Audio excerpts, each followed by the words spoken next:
तो आज second video है ज़िगमॉन्डी पामर सिस्टम, या इसको हम सिंबॉलिक सिस्टम भी बोलते हैं, क्वाड्रेंट सिस्टम भी बोलते हैं। क्यों? क्योंकि सिंबॉलिक सिस्टम इसलिए बोलते हैं क्योंकि इसमें हम सिंबल्स यूज़ करते हैं।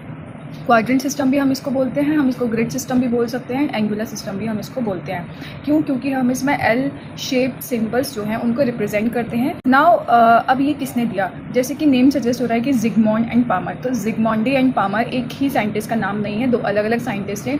सबसे पहले एडोल्फ ज़िगमॉन्डी थे जिन्होंने ये आइडिया डेवलप किया 1861 में। उन्होंने ज़िगमॉन्डी क्रॉस ग्रिड यूज़ किया टूथ पोजीशन को रिप्रेजेंट करने के लिए, या उनके क्वाड्रेंट को रिकॉर्ड करने के लिए। नाउ उसके बाद उन्होंने ये जो दिया था, ये इन्होंने दिया था परमानेंट के लिए, परमानेंट सिस्टम के लिए। उसके बाद इन्होंने इस सिस्टम को मॉडिफाई करा, एंड जो मॉडिफिकेशन किया उन्होंने किया प्राइमरी डेंटिशन के लिए 1874 में। तो फर्स्टली नाउ उसके बाद 1870 में कॉरिडोन पामर ने इंडिपेंडेंटली जो है सिंबॉलिक सिस्टम दिया। तो उसके बाद हम इसको combinedly we called it as the Zsigmondy Palmer system. In the system the mouth is divided into 4 sections called the quadrant. तो इसमें व्हाट वी डू, एक क्वाड्रेंट बनाते हैं इस तरीके से। ये जो आपको दिख रहा है ये रिप्रेजेंट करता है मिड लाइन को, और ये जो हॉरिजॉन्टल लाइन आपको दिख रही है क्वाड्रेंट की, वो रिप्रेजेंट करता है ऑक्लूजल लाइन या ऑक्लूजल प्लेन। ठीक है। अगर मैं इस वाले की बात करूं तो ये राइट साइड होता है, और इस वाले की बात करूं ये लेफ्ट साइड होता है, और ये मैं अपने पहले वाली वीडियो में मैं ऑलरेडी बता चुकी हूँ। So this one is the right side, this one is the left side. So होता क्या है, ये अपर है, ये लोअर है। सो अपर राइट क्वाड्रेंट को हम इस तरीके से रिप्रेजेंट करते हैं, अपर राइट क्वाड्रेंट। अगर मैं अपर लेफ्ट क्वाड्रेंट की बात करूँ तो हम इसको इस तरीके से रिप्रेजेंट करते हैं, और अगर मैं बात करूँ लोअर राइट तो हम उसको इस तरीके से रिप्रेजेंट करते हैं, and then the lower left हम इस तरीके से रिप्रेजेंट करते हैं। So the counting always begins at the mid line and the progress backwards. अब होता क्या है कि जो काउंटिंग है ये हमारी मिड लाइन है, this one is the mid line.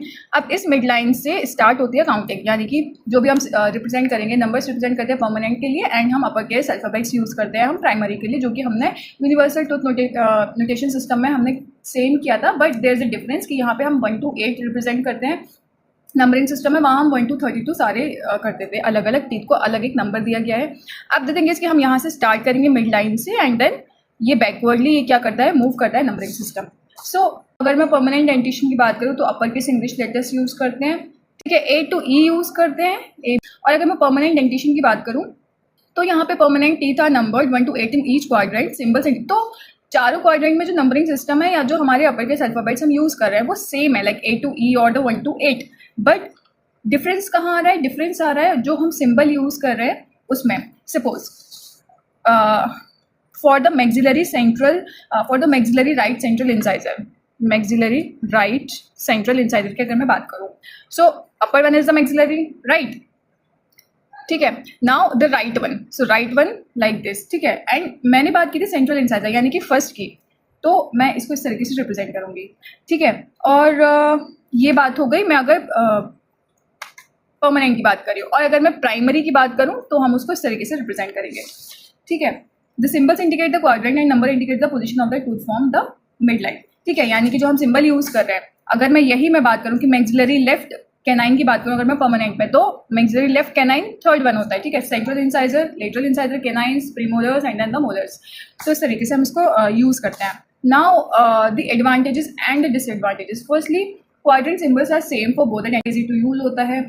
Now it produces a very graphical image akin to a map of dentation. So third one is any abnormalities like the tooth transposition या edentulous spaces हो गया, वो हम easily represent करते हैं ज़िगमॉन्डी cross के through हम represent कर सकते हैं, ठीक है। Now the disadvantages.